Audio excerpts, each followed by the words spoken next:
Oh, Buda. Yes. Bwana ulikuwa na hang kwa chopa? Bwana mimi Obina alikuwa hapo chini kwa chopa.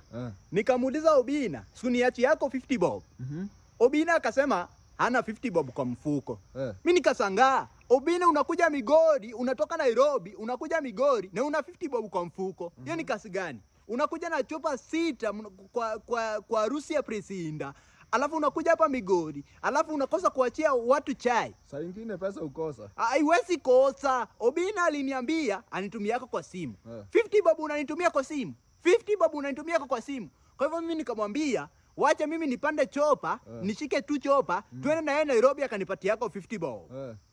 So mimi nikasema wacha ni hang tu kwa chopa, ndiene na yeye Nairobi anipatia yako tu 50 bob. Na ulishukia wapi? Nilisangaa sasa nikienda na yeye Nairobi nitapata wapi fare ya kurudi? Unajua sasa huwezi rudi kutoka Nairobi na 50 bob. Hata tukienda Nairobi anipatia yako tu hiyo 50 bob, siwezi rudi nayo mpaka Migori.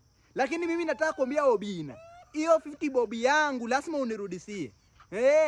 Unajua mimi nimetoka kwa ile familia ya ule jamaa alihang kwa ile ndege ilikuwa imebeba Jacob Juma. Unakumbuka? Ule James Bond. So ni brothangu bwana. So hii ni kitu iko kwa familia. Hii ni kitu iko kwa familia. So nilikuwa ninafuata tu footsteps bwana. Kwa hivyo Obina wewe, amwezi kuja hapa na machopa zaidi ya 20, alafu uwezi niachi yako 50 bob. Sisi tutahang kwa hiyo chopa bwana. Tutahang kwa hiyo chopa. Bwana. Na ulishukia wapi? Niliona weather imechange huko chini, nikasikia pilot amesema wale wako excess wasuke. Nikasema waache tu nisuke, alafu nitatafuta Obina anipatie yako 50 bob yangu. Obina wewe, lazima unipatie 50 bob bwana. Unipatie yako 50 bob bwana.